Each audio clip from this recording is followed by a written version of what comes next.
Hi folks, Tim here. Hope you're having a great day. As you can see from the sun behind me and the blue sky, it is the most fabulous day. And I just wanted to come round and share a couple of things with you.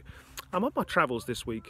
I'm visiting lots of my clients around the Hampshire area, and it's sort of my monthly sort of trips away where I go and visit all my clients and have lots of fun with them.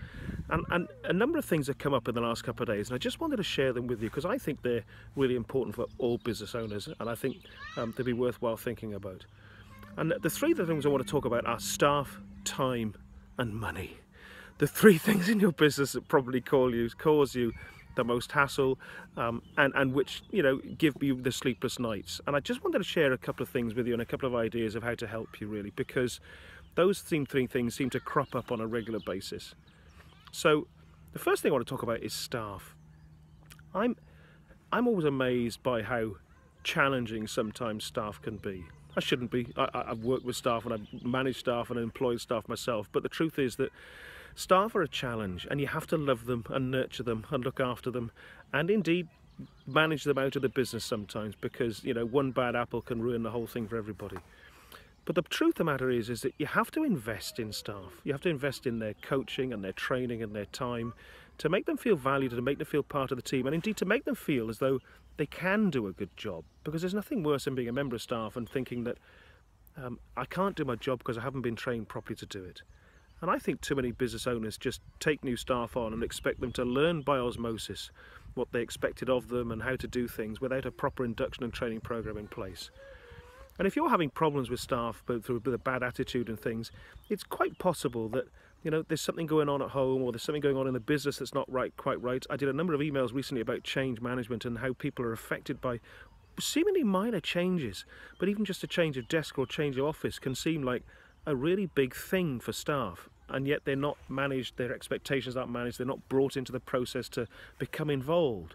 They're not asked, where would you like to sit in the new place? And consequently they get grumpy and they get miserable and they start saying things such as, oh, I don't feel valued. And it's not that the fact they don't feel valued, it's the fact that they're feeling ignored.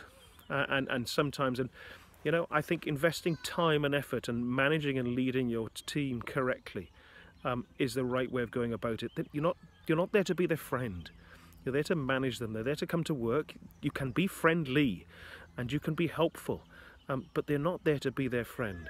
So staff are always a big issue, but I think investing in your time and coaching your staff is a really good thing to do. And I see too many businesses where there's probably not enough coaching going on for the staff involved. The next thing I want to talk about is money. Oh, money. You know, everyone concentrates on cash coming in, sales, KPIs and everything else, but the truth is that they tend to forget about the money that's leaking out at the bottom end, the stuff that's going out. And that's where your profits get squeezed, because you can have great sales coming in, but you forget that all the costs, we tend to allow costs to get bigger and bigger and bigger, and we lose sight of where all our money's going out. And then we start thinking, well, I should be making a lot more profit than this. Where's it all gone? And then you don't have the time to look at it, and we'll talk about time in a minute. And so you have to regularly go back to and look at your margins and look at your costs. And I've been working with businesses recently where we've made some significant savings on going back and looking at the costs of the business, and whether that's the cost of accountants, whether that's the costs of social media and PR, whether that's the costs of marketing advice, whether it's the cost of goods that you're supplying and selling on, and actually you're being squeezed by increases in product prices.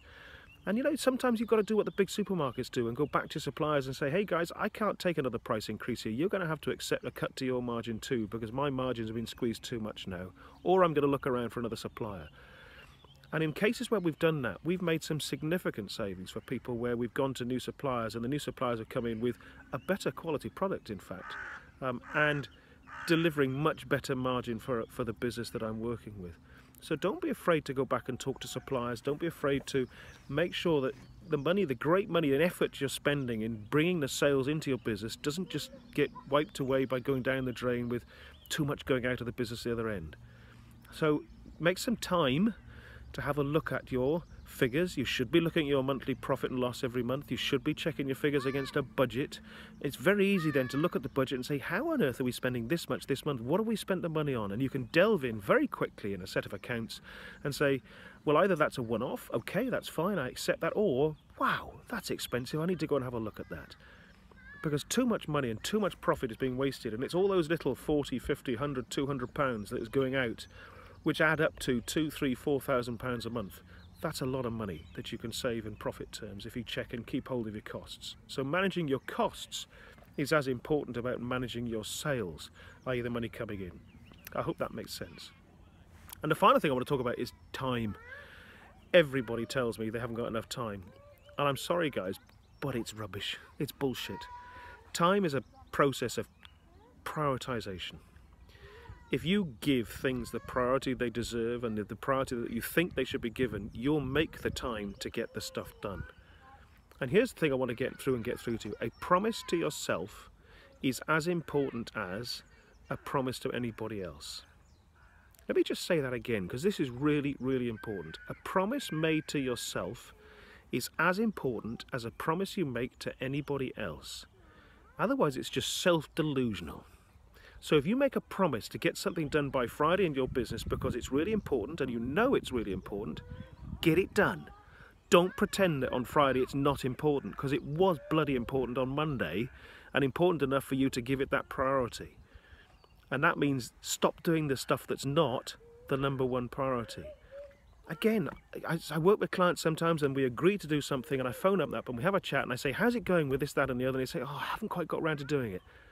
And I turn around and say, you told me last week that was the most important thing in your business.